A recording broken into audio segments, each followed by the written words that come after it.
Hi, I'm Jennifer Hollick with Ancestral Souls and the World War II Research and Writing Center. It's June 2020, and we are still in process of the Great Transformation. A lot of the old structures, at least in America and in some places around the world, are starting to be dismantled, and it's creating a lot of uncertainty, a lot of fear. Bringing up a lot of guilt and shame, whether it's actually ours or not. And there's a lot of pressure by the narrative that's been played out for decades for us to conform, obey, and just accept what's always been. And I know for many of you, that is not at all how you function. And so this could be a bit frustrating, especially as we're waiting for the next thing to happen, the next thing to be unveiled, so that we know in the end things will be okay. So I've been thinking a lot about this. I know many of us have been in a state of, well, every emotion you can imagine, and moving through periods, at least since mid-March, when things really ramped up here in the US, of being able to be okay, be in our bodies, be calm, be focused, productive, whatever we have to get done that day, and feel positive. And then there are a lot of moments where we don't. And I've struggled with this quite a lot. I seem to still be having spurts where I'm focused, productive, feel good, and a lot where I don't. And a lot of things are coming up for me to look at personally, through my ancestral lineage, and with the collective of what's coming up. And with that, I have a choice. I can either look at it and do my inner work and heal it and release it, or I can push it down and ignore it and continue to suffer or be in pain. And I don't want to do that anymore. Last night, I realized I'm really tired of my life. I'm really tired of the story that's been playing out. Actually, there are multiple stories, and I'm tired of most of the characters in my stories, including the ones I've been playing. And my spiritual mentor has told me for years, we're watching a movie. We're kind of just playing a role here on this planet. And it's more about love and doing our inner work, raising our vibration, helping each other out, and not playing in those lower vibrational energies of fear, shame, guilt, doubt, hate, anger, all of that. So I've understood the concept of the story that we tell. And sometimes those stories have a purpose, and sometimes those stories can really keep us stuck. And I'm just really tired of mine.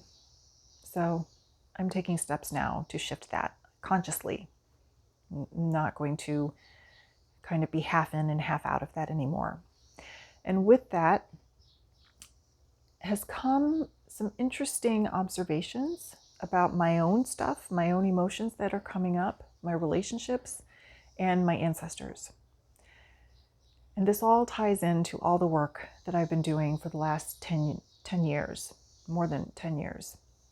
And I know a lot of people go through these different transitions, and especially with their work, and if they own their own business and they're creating something new, they wonder, well, if I did all that and then I let it go, what's going to take its place?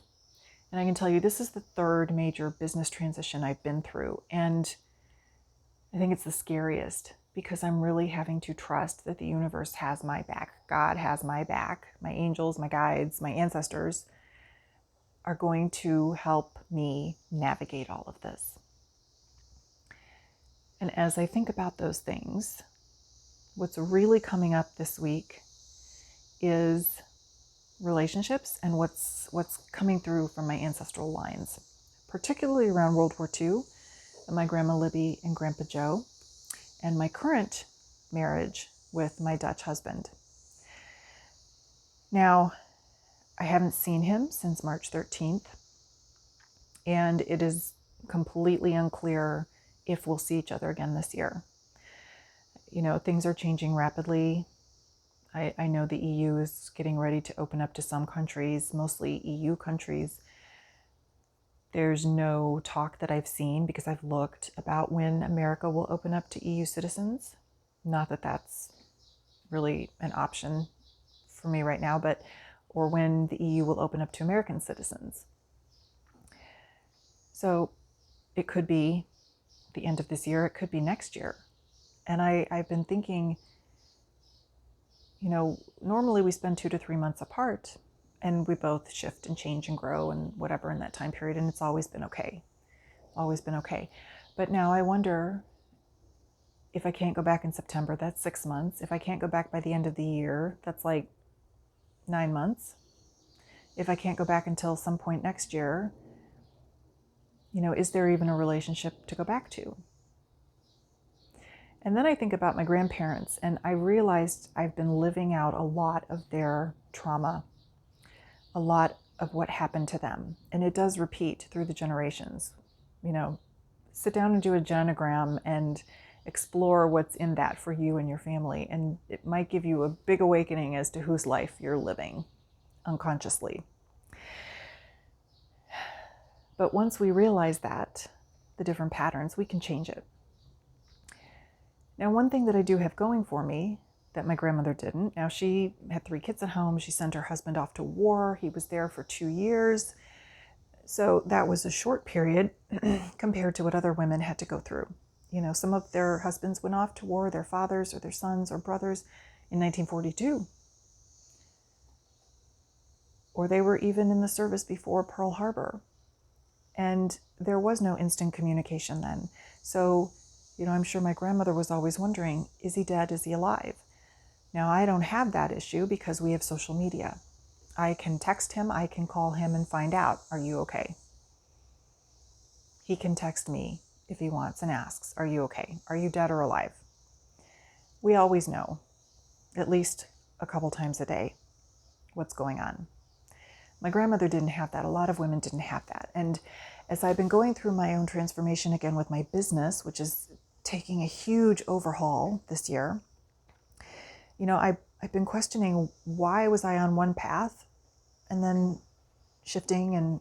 But had I not read all of those military files, all of those death files, all of those letters from wives, mothers, sisters, grandmothers, going through all of their pain and grief and the trauma that they suffered because a family member died, and thinking about and knowing my grandfather's story, I think that laid the foundation for me, along with a lot of really deep, painful work I had to do since 2015, to be able to remain mostly calm through this whole situation and just trust that whatever's going to happen is going to happen in my highest good. And I can make choices to see how that plays out. So what I would like to invite you to do is to look at your family history, look at your ancestors, even go back beyond World War II, because there might be some other things that are still trickling down, because it's all in our DNA. And a lot of things that happened even before 3 generations ago are so decontextualized that when we're triggered or we have this emotion come up and we don't know why, it could be tied to something in our lineage. So it's worth looking at before we completely freak out. Sit with it, breathe into it, do some meditation, and ask, what is this? Where did it come from? What can I do with it? How can I change it? How can I let it go? Especially if it's not even yours. So I invite you to sit with that this week. And you might also, I think we're all in a massive state of transition. If you've been considering transitioning your business or any part of your life, look at where you've been. Look at the foundation that was laid. Look at the inner work you did. Look at the struggles that you went through.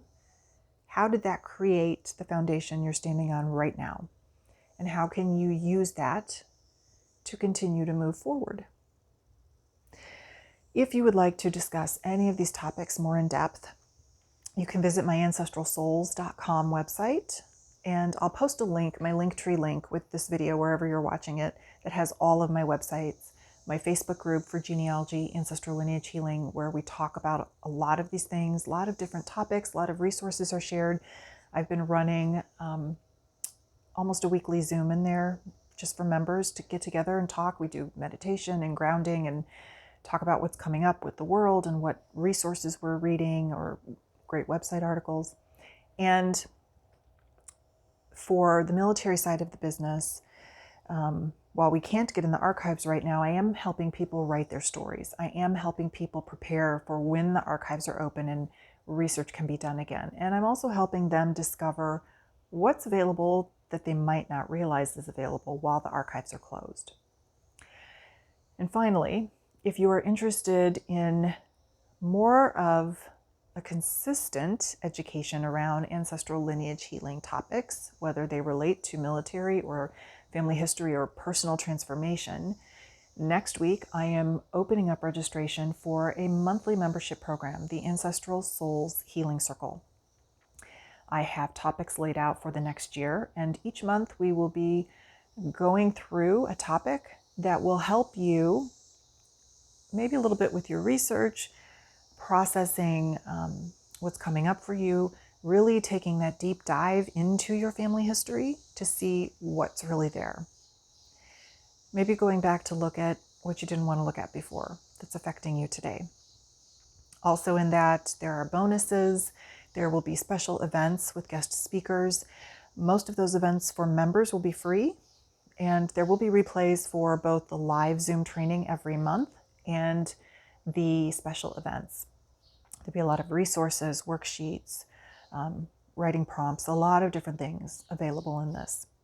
So if you're interested in that, go to my ancestralsouls.com website, sign up for my mailing list so that you are one of the first to hear about this. If you're a professional wanting to develop resources, both to take care of yourself as you do all this deep work with your clients, your military genealogy clients or any other clients, and you also want to be able to help them process, there will be another membership circle starting in October. Registration opens in September, where we're going to take these topics from the Ancestral Souls Healing Circle, but apply them to professionals. How can this help you as a professional, both for your personal work, your personal well-being, and to help your clients? And that will have a similar structure, but there will also be homework and accountability so that you're getting feedback from me on how to start creating these structures within your own life and business. So again, join the mailing list so that you're one of the first to know about it. And please feel free to comment on this video or in the Facebook group or wherever you're watching it. Let me know what's coming up for you. How are you handling it? How are you healing it, moving through it? What self-care practices have you implemented since all of this world transformation started in March? Where do you need some more assistance? I can tell you my meditation practice has increased from kind of sporadic to every night and even during the day. Yesterday I had 4 separate meditation times. Well, actually I did 3 late evening and I did a longer one early afternoon. I really felt I needed to ground more into my body. That's a lot for me in a day, but the longer things go on and the more the world goes crazy, I feel the need to meditate more and hold the light on the planet within myself. So also with that, my exercise, my diet has completely changed. A lot of things are changing. So I invite you to sit with that too and talk about it in the groups. So have a great day, and don't forget to join the mailing list and subscribe to the YouTube channel because there will be many more videos coming out.